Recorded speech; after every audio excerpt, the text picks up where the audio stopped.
Welcome to The Guide at Fish North Georgia. Brought to you by these fine sponsors. Spro, working with America's best anglers to design the world's finest fishing tackle. Nichols Lures, handcrafted to perfection. Georgia Blade, makers of premium fishing lures for over 3 decades and home to the Georgia Jig. Crypto Bass, tournament grade, Georgia made. And be sure to visit fishnorthgeorgia.com. Now here's Sammy Benitez. Hey guys, Sammy Benitez here with Fish North Georgia, the guide, and today I want to tell you a little bit about a recent trip I took to Lake Allatoona. So February 27th, Saturday, 8:30 a.m. to 2 p.m. Went out with my friend Josh, and we launched from the Stamp Creek ramp. Our approach was to hit Main Lake, hit some of these coves, secondary points, work our way to the backs of these creeks, and see what we can find. Water temps were 50.5 degrees closer to the dam. And we saw some activity in the channels heading back, nothing on Main Lake, and so some balls of bait around 20-30 foot of water with some active game fish around. So we started trying to target them with chatterbait, crankbaits, paddle tails, drop shot, Ned rig, what else do I have, jig on here, and trying to hit some of these points with some of the finesse techniques and trying to catch some of these suspending fish.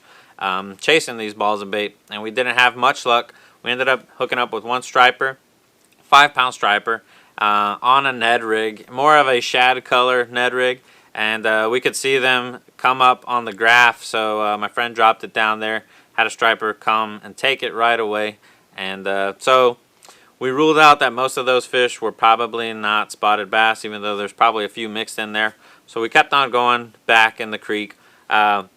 We didn't see much change in water temp in the channels near the dam, and we made the call to see if we can find warmer water. So we went back to Stamp Creek, and I guess it shouldn't have been a surprise, but kind of was. Water temp was almost 54 degrees, almost 4 degrees warmer by the Stamp Creek boat ramp, which we forgot to check when we launched. We may have changed our game plan a little bit.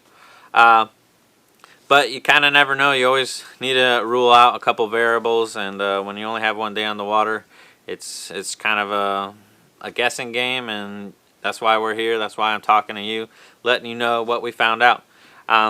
So 54 degrees, little dirtier water, and let me tell you about the conditions for the day. It was actually really overcast almost the entire day. There was about 5-mile-an-hour winds. We had rain before, and we had rain coming up. So it seemed like the perfect day to target some of these pre-spawn spotted bass, largemouth bass in the area. So we started fish some of these secondary points. We ended up catching 2 spotted bass back here in Stamp Creek. We never went all the way up, which I think there may have been some more stuff for us to discover down there. What we did end up catching was one on a scrounger lure, about 4 foot of water on a secondary point. And I don't have a scrounger with me. That was my friend caught it, but it was on a 3.3 paddle tail. The scrounger head just kind of does a side-to-side wobble, while the tail wobbles side-to-side. Gives it a little bit more vibration, a little bit different action.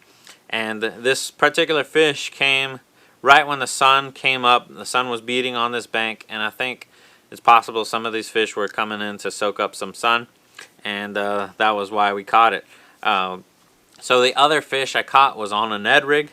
Similar conditions, secondary point. There was no sun at this time of the day, and there really wasn't a whole lot of structure on this particular point, but there was some wind beating on this bank. So I threw a Ned rig, getting several bites actually. The most bites we had, probably about 6, and we were missing some fish. Ended up finally catching one. Not an impressive spot by any means, but it came on this TRD craw. This is a, what is this? This is kind of like a fire craw color, and it's just nice finesse approach. Last year I pulled this lure out from pre-spawn all the way through the spawn, and I was catching a lot of fish. Exposed hook helps with those hookups, especially on the spawning bass when they just grab it to move it. I don't think we're quite there on Allatoona yet, but it's something I'm definitely going to keep on deck. So a couple other things to note. I'll show you some of the other things I was throwing. So this is the True Grit Bangalore. There's that dirtier water. This has a nice good vibration. It's basically a chatterbait. Throwing that in some of that dirtier water, shallower water. Tried it in some deep areas as well, but didn't have any hookups. Not today, not on Allatoona. I was throwing this Georgia Blades jig, and this also has kind of a craw color. You hear a lot of people talking about red lures, red color for this pre-spawn time, and so I'm jumping on that bandwagon. They say it works, so I'm trying it. Giving it a little bit of a fall color here. I added a rattle to my jig for some of that dirtier water, maybe get a little more attention from those fish. Didn't get any bites, not that I felt. Didn't catch anything. I was throwing some crankbait, so this is a Norman's lure. This goes about 12 to 9 foot. I tried a few other things from Spro. I tried a DD River to Sea crankbait. Goes about 20 foot of water. So I was covering about 20 to 9 foot of water with various crankbaits in this chartreuse blue and natural colors, and wasn't hooking up with anything. And lastly, my other go-to lure is this Mega Bass. This is the 110 plus 2. Probably should have tied on something, maybe the 110 plus 1 or just the 110 regular. This time they were shallower than we thought, and my biggest takeaway from my trip on Lake Allatoona is that we should have stayed shallow. We should have started shallow, I think. May have resulted in some better bites, some more bites, and I think if we would have continued up the creek, deep into the creek, we might have been surprised on what we would have found. So I hope this helps you on your next trip to Lake Allatoona. Again, we're in pre-spawn, and we're actually about 8 feet below full pool. This same time last year, we were about 4 feet above full pool. So definitely a different, I don't know what you would call it, but the conditions are always the same, but the water level is always different on Lake Allatoona. If you check out the history on the water levels, though, previous 2 years we were way above full pool. We had way more rain, so it's possible that the water was warmer already back then. We were also about 12 foot difference on the water levels.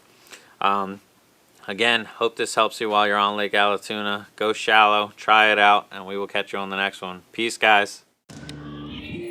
Thanks for watching the guide here at Fish North Georgia. Our mission is to build a community of anglers to give you the best and latest information to make your day on the water more successful. Make sure you subscribe to our channel, click the bell so you'll be notified of any future content. Make sure you check us out at fishnorthgeorgia.com, where we carry a large variety of bait manufacturers from here in the North Georgia area. So we appreciate you being part of our community, and we'll see you soon.